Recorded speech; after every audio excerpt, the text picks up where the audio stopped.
Hello, so guys finally আজকে বেরিয়ে পড়েছি, বাড়ি যাব। এবার সরস্বতী পুজো 4 দিন ছুটি নিয়েছি কোম্পানি থেকে। ফাইনালি বেরিয়ে একদম রেডি। কেন কি আমার জন্মদিন 2 মাস আগে অলরেডি হয়ে গেছে, আমি তখন কলকাতায় ছিলাম। এবার মা আমাকে ফাইনালি বাড়িতে ডেকেছে। কেন জানি না আমি। অ্যাকচুয়ালি ডেকেছে হয়তো জন্মদিনে কোনো গিফট করবে। এবার আমাকে এখন কোনো কিছু বলেনি, বলছে তুই বাড়ি আয় তোকে বলবো। এবার আমি বাড়ি যাব কি, এখন বাড়ি যেতে ম্যাক্সিমাম সামথিং 3 ঘন্টা সময় লাগবে। এখন আছি হাওড়াতে। হাওড়া থেকে ট্রেন ধরে আমি সাঁতরাগাছি যাবো। সাঁতরাগাছি থেকে অলরেডি তারপর আমাকে বাসে করে যেতে হবে। অ্যাকচুয়ালি আমি ট্রেনে চাপতে ভালো লাগে না, বাসে আমি যে যাই ভালো লাগে আমার। অলরেডি দেখলাম আমি স্টেশনের সাইডে দাঁড়িয়ে রাস্তা ক্রস করে চলে এসেছি এইদিকে বাস ধরার জন্য। তো গাইস দেখালাম তোমাদেরকে। এবার আসছি। এবার গাইস কোম্পানি থেকে তো 1 সপ্তাহ ছুটি নিব বলছিলাম, বাট আমি নিতে পারিনি। কেন কি মাকে চেক আপে নিয়ে আসবো কলকাতা। এই জন্য আমি 4-5 দিন ছুটি নিয়েছি। ব্যাকে আসতে হবে কোম্পানি। এবার জানি না মা আমার জন্য কি গিফট রেখেছে। এবার আমাকে বলছে তুই বাড়ি আয় তোকে দেখাবো। তো অলরেডি গাইস অনেকটা রাত হয়ে গেছে। এখন ফাইনালি আজ পৌঁছে গেছি রূপশ্রী বাইপাসে। এবার রূপশ্রী বাইপাসে পৌঁছে গেছি। ফ্রেন্ডকে বাড়ি থেকে টোটো পাঠিয়েছে বাড়ি যাওয়ার জন্য। এটা রূপশ্রী বাইপাস, দেখতে পাচ্ছ, পূর্ব মেদিনীপুর রূপশ্রী বাইপাস। এবার এখানে একটা জিনিস দেখলাম, এখানে আমার ফ্রেন্ডলি চলে এসছে আমাকে আনতে, বাড়ি থেকে পাঠিয়েছে। হ্যান্ডশিক ফ্রেন্ডলি, অনেক দিনের পর দেখা, 2.5 মাসের পর দেখা। তো বলছে বস বাড়ি যাব। তো বাড়িতে টেনশন করছে, অনেকটা রাত হয়ে গেছে, 9টা বেজে গেছে গাইস। তো ফাইনালি বসে গেছি।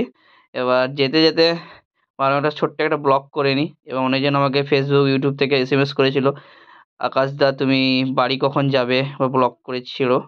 তো ওদের তরফ থেকে একটা ভিডিও করে ছাড়লাম এবার আমার ফ্রেন্ডের জন্য, ফ্যামিলির জন্য।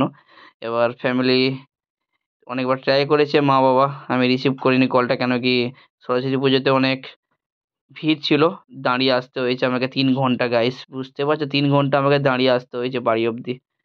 তো টোটোতে বসলাম, এখন মনটা শান্তি হলো। পুরো বোর্ডিং হয়ে গেছি, তার মধ্যে ব্লক করে ছাড়তে সময়টা অনেক লেগেছে গাইস। এটা পোস্ট অফিস চৌরঙ্গি মোড়। এবার অনেকটা আগে চলে এলাম।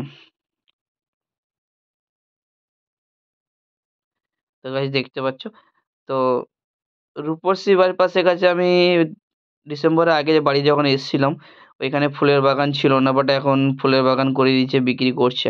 ভাবছিলাম কিনবো, কিন্তু অনেকটা রাত হয়েছে, বাড়িতে নিয়ে গেলে কেউ যদি বকাবকি করে। এবার এটা তো তোমার চৌরঙ্গি পোস্ট অফিস মোড়ের পাঞ্জাব ফ্যাশনের আগে যে শপিং মলটা আছে দু সাইডে, ওইটা ভাবছিলাম দাঁড়িয়ে মার জন্য শাড়ি কিনবো, বাট আমি কিনিনি। মার জন্য একটা বডি স্প্রে কিনেছি। মাকে আমি বলিনি, মা আমাকে সারপ্রাইজ দেবে, মা আমাকে ওই জিনিসটা সারপ্রাইজ দেওয়ার পর আমি বডি স্প্রে মাকে দেবো, তার আগে দেবো না। তো লক্ষ্মী পুজো, সরস্বতী পুজোর সব ঠাকুর এখানে রাস্তার মধ্যে আছে গাইস। ফাইনালি বাড়িতে পৌঁছে গেছি, এখনো পৌঁছায়নি। মনসা মন্দিরের সামনে আছি। মনসা মন্দিরের সামনে এসে ছোট্ট একটা ব্লক করলাম গাইস, দেখতে পাচ্ছি অনেকটা অন্ধকার মধ্যে গাড়িতে লাইট জ্বলছে। এবার অনেকটা রাত হয়ে গেছে, গেটটা খোলা আছে হয়তো।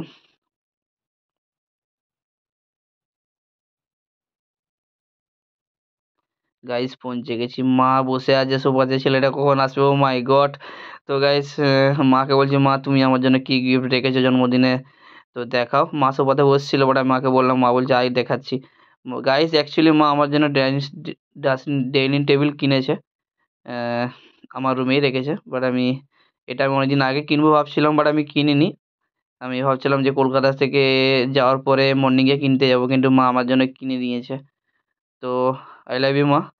তো বাট আই মিস ইউ, আমাকে কিনে দেওয়ার জন্য, জন্মদিনে গিফট দেওয়ার জন্য। কিন্তু মা তোমার জন্য ছোট্ট গিফট কিনেছি, কিন্তু আমি এখন দেখাবো না, লাস্টে দেখাবো গাইজ। আমি খুবই খিদে পেয়েছে, 3 ঘন্টা অলরেডি হয়ে গেছে। খুবই খিদে পেয়েছে, কী করবো ভাবছি, ফ্রিজে কি আছে দেখি একবার। তো মাকে আমি ছোট একটা গিফট করলাম, বডি স্প্রে। ওকে গাইস, তো good morning but good night, এখন থেকে গুড নাইট, বাট মর্নিংটা আমি মর্নিংয়ে বলে দিলাম না, এখন রাতেই বলে দিলাম বাই। মাকে বলছি মা বাই করো, ওকে বাই। মর্নিং এটা ব্লক করবো।